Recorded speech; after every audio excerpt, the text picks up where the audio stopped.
Well, how about that, huh? Yeah, it's Huh? it's for Ferrari's back. Ferrari is back.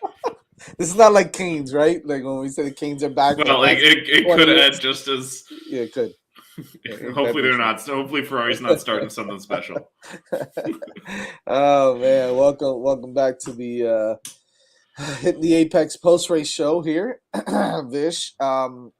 It's, pretty good race, right? Pretty solid, Yeah, pretty it was it interesting race all was it around. was it was exciting. We actually talked about on Wednesday how there's back-to-back DRS zones, and we saw cars able to kind of follow through that area. So that was definitely exciting. Definitely was. You saw a lot of overtaking, but you saw a lot of traffic for some of the leaders as well, which kind of made things interesting. I think a little bit down later on, but I think the biggest thing we can say is Leclerc finally put in a well. I wouldn't say finally because I think the last couple of races he's been pretty good, but uh, put in I would probably say the best race that he has since the first one, right? Since Bahrain. Um, and he looked good, but the Ferraris just look really fast. Yeah, I Both mean, to me, both that of was them. the takeaway. That car was far superior to the Red Bull, Yeah, and which that's interesting, right?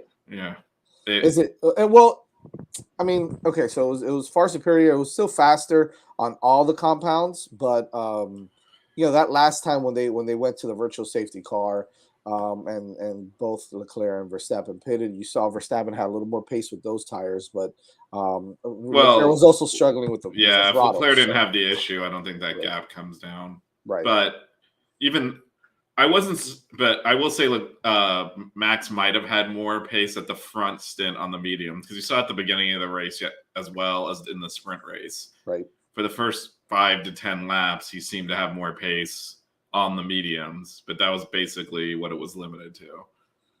Yeah. So, I mean, we saw that today when they fell off. Leclerc passed him.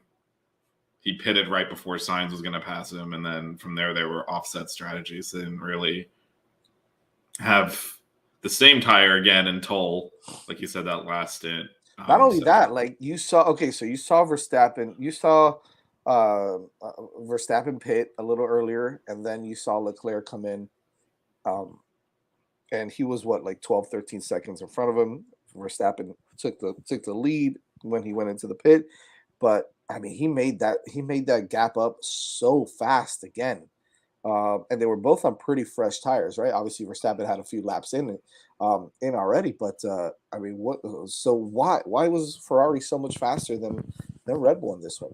I mean, it's hard to say. I don't think we saw it coming based on No, qualifying, based on the sprint race. no.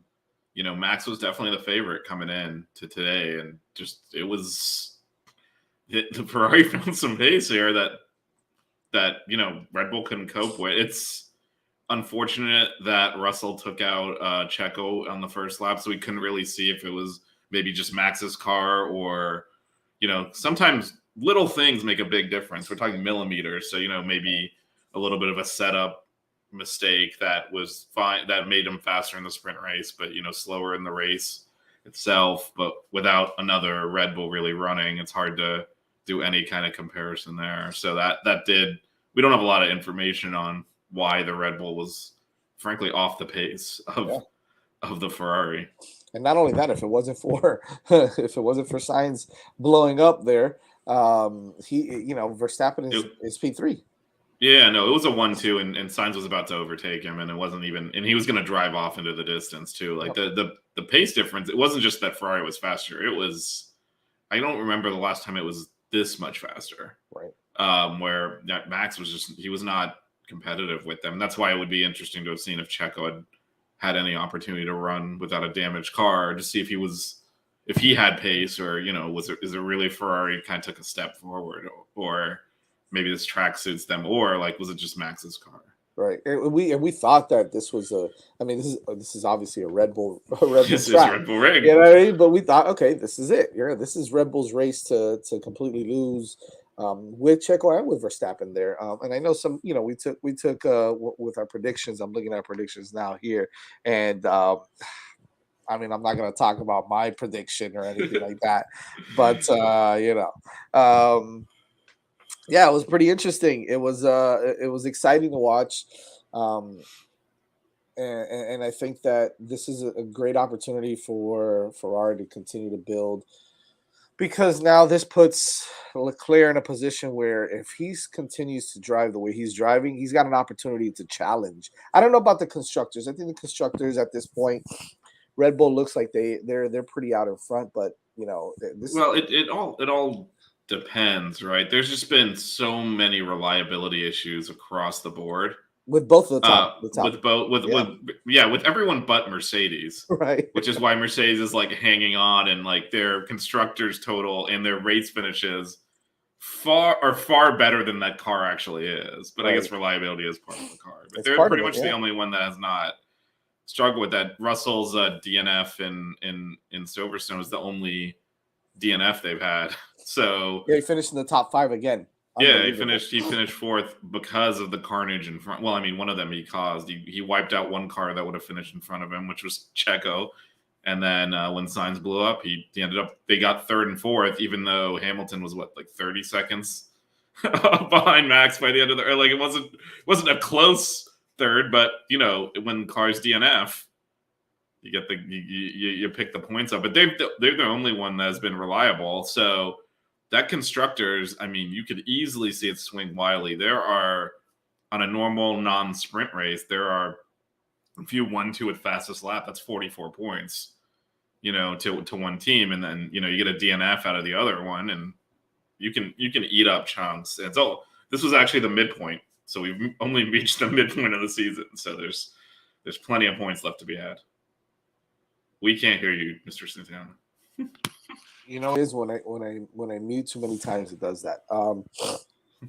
Yeah, that's the craziest part, that we're only midway through, and we're seeing so much back and forth. Look, Mercedes is staying in it though, right? Like obviously, Mr. Consistency now. Forget about the P1, but Mr. Consistency, Lewis Hamilton, finishing in the podium again. So Well, he had I a will great race. I say, think if he starts a little higher in the race, he's got an opportunity yeah, to. and again, he caused that by screwing up his qualifying and Sure. wrecking his car. So you paid the price for it in the sprint race, where he I think we'll have to talk about. We'll definitely talk about this a lot on Wednesday, but where he got caught behind a surprisingly fast Haas and spent the sprint race trying to make it up. He was able to do a better job of it.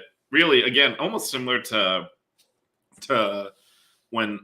Ferrari over the Red Bull at the end of that stint. Basically, the Mercedes and the Ferrari had a lot more life in their medium tires.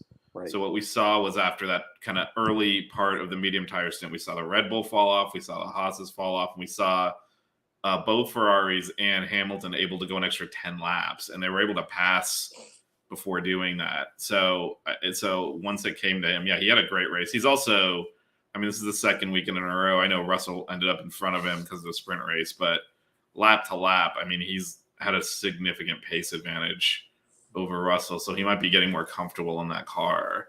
No, they are still way off the top, and it's not realistic for them to really make up that much ground unless this, which I guess we can talk about on Wednesday, this whole illegal floor thing really does tilt everything back towards them. But yeah, I mean, Hamilton third, Russell, good recovery drive after he punted Checo off and had to go get his car repaired, took a penalty. He was all the way down in 19th after that. Wow. Came all the way back up to fourth. Really good recovery drive. But yeah, to me, to stand up the Haas's, just like, not only were they up there, they were looking good. They were looking good. They were overtaking people. Mick looked like he learned how to drive. Yeah. Another solid performance by Mick. That's two races in a row that he's in the points, if I'm not mistaken, right? Yeah, so, and took his teammate on track. He's like, forget this, and took him out and passed him. And it's, yeah, no, this was not, most teams at some point collect points, right through attrition, or there's a weird race, safety car comes out at the right time. This was on merit pace. They were just quick. They were quick the entire weekend, and they were quick and then they were quick in the race, and they qualified in Q3 and held that pace. And and And that's without any upgrades. They have no upgrades yet. they haven't. Well, I mean, I Yeah. don't. They keep saying the upgrades are coming. I mean, are we just gonna? I mean, I think at this point we're kind of like they're not planning on spending money. Is what has happened. But isn't that impressive though, right? Like without any upgrades, I mean, they're still being pretty competitive, at least in the midfield, right? So Yeah, that's really nice to see. and they were outside the midfield for several races. The last two seems to have come back to them, like you said, without upgrades. I'm not sure. It could also be the Ferrari engine, Yeah. coming back to play here, because you've seen the Alphas being more competitive as well, and obviously Ferrari today was dominant. So still Could it obviously be? reliability issues as well, but Well, but could it be? And yes, they still have some reliability issues, of course, as we saw today.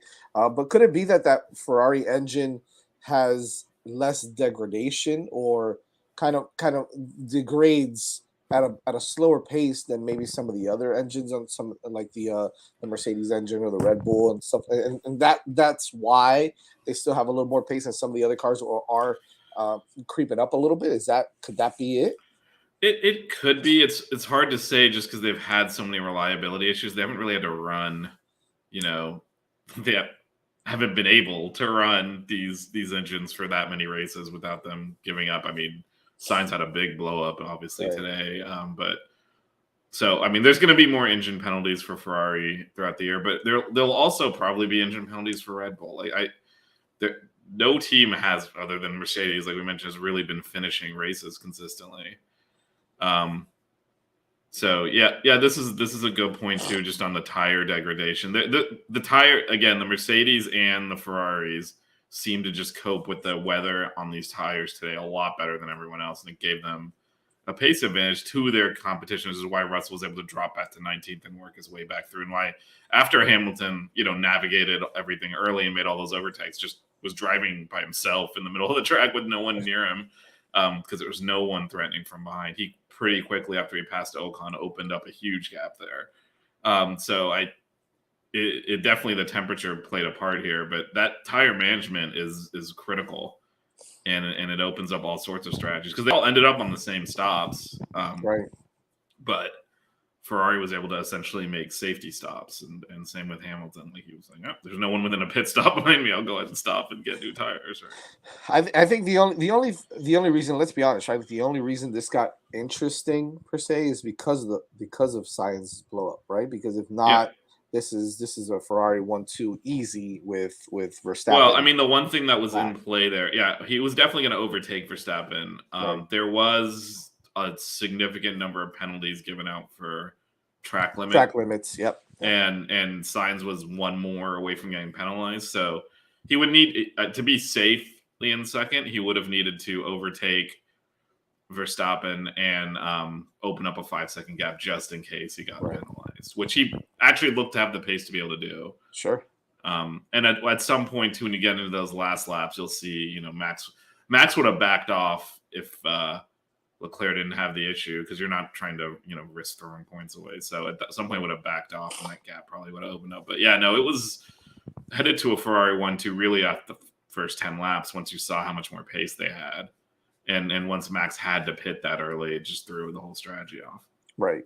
And I think that just correct me if I'm wrong here. Like, I noticed something that is still, I don't want to say concerning, right? I want to say, I mean, this is a good thing, I guess, for F1, for the viewers, for the fans that are kind of watching these races sometimes. But, and obviously, forget about the blow up.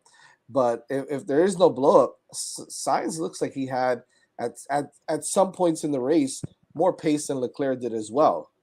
And I don't know if that's just Leclerc backing off a little bit, cooling the tires, doing those kind of things that shows that Sainz might have a little more pace. But it's been a couple races in a row now where you see Carlos really driving, having a lot of pace and driving really well. I mean, he's driving well. Leclerc was faster, and he was faster in Silverstone, to be honest, even with a damaged car. So Leclerc, one of the things I think we forget, this is the first year in these cars, so they're all still adjusting. I think sometimes you'll see the pace come to whoever adjusts to it more quickly, right, initially.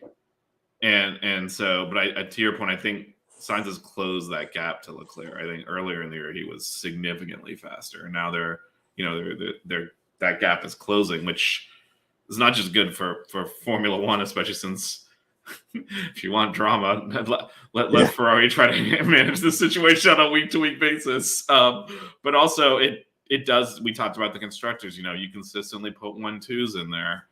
You can really eat up constructor points really quickly. So we'll see if they can carry this form forward. But what we're seeing is, Sainz is definitely more competitive. And what we actually saw over the qualifying, because by the sprint race, Perez had to go start in 12th and work his way through. But it was the 3 cars up front separated by less than 0.1 seconds. And then Checo 0.5 or whatever off of them. Like there was it wasn't the top 4, it was 3 and then dropped back to 4th. Right. So if that continues, that changes everything with the constructors. We saw last year, actually. I mean, we like to make fun of Bottas as a number 2 driver, but he consistently beat Checo last year. And that's why while Max and Lewis were, swapping the championship and came down to the last lap, the constructors was long over because Sainz will play a part here across the board, and that is good for F1, like you said, to have other cars up in the mix. Like it'll be even better if Mercedes can close that gap, so that, because one thing that's not great is when the top teams get those free pit stops. We'll just pit, doesn't matter. We're so far ahead of everyone else. That's not great. So you'd like the midfield to be a little bit closer, Right. Yeah, absolutely. I think it's going to be interesting. Also, did you notice in the podium that they put the Mexican flag? I think it was over Leclerc. Oh no, I didn't see that. Yeah, why is Checo there? I'm like, what are you talking about, Checo? I'm like, what? Yeah. So, I did not see that. which Little mistake. Which brings up a whole other topic of what's going on in Austria, and I don't know with this weekend, and we'll talk about that on Wednesday. But there was a lot of issues. Issues, and not normal rowdiness. Exactly. Yeah, we'll definitely we'll definitely touch on that on. I don't think we have all the information yet. There's been a lot of reports of. Let's not speculate, but we need to look. But again, I mean, I don't want to point the finger at a certain fan base, but one of the fan bases is out of their effing mind. And when you bring that element, you're not bringing, the casual the fans that are there for the racing. You're bringing the cultish element, and that does lead to misbehavior. Correct. That's a good. And I'd be surprised if those two things aren't related. That's a good way of putting it. Misbehavior. Well, I guess just rounding everything out again, Leclerc finally is back in P1 after a stint on the DNF and on everything else. Nice solid race. And then overall, after Red Bull had run off, I believe 6 wins in a row, Ferrari's got the last 2 now. The pendulum kind of swinging back a little bit. And 38 points, that's, that is not that big of a lead with half the season left to go. So. No, it's not. And you know what? And Red Bull got lucky that Sainz DNF, because if not, that gap would have been a little bit closer. I think at this, I mean, we might come to the end of the season and look at this and say, oh, a point here or there. That very rarely happens. Even last year when it was decided on the last lap, because they were tied going to the last race, 7-point gap difference. Yeah. So even though it was the last lap of the last race, so a point here or there tends to balance out. I know Martin Brundle was talking about, why didn't you overtake him and get a point out of the sprint race? Because he's not going to send his car up the inside and cause a collision, have them both start the back. That's why. Yeah. So some of this stuff is, maybe we'll come to the end of the season and look, and someone will win by a point, but it usually the functional gap, even in a very tight season, tends to be more than that. Right. It's going to be exciting, though. It's going to be exciting. I know we've got a week break now, before we get into the next race. So we'll have a lot of coverage for you guys on Wednesday here on Hitting the Apex at 9:30 p.m. on the Five Reasons Sports YouTube channel. Make sure you follow us on Twitter. Excuse me. Make sure you follow us on Twitter at F1_5 Reasons. Again, Charles Leclerc with P1, Max Verstappen in P2, and Lewis Hamilton rounding out the podium in P3. Really exciting race. We'll have definitely a lot more. We'll break it down a little bit further with Vish and with Monique, who will be back on the show on Wednesday as well.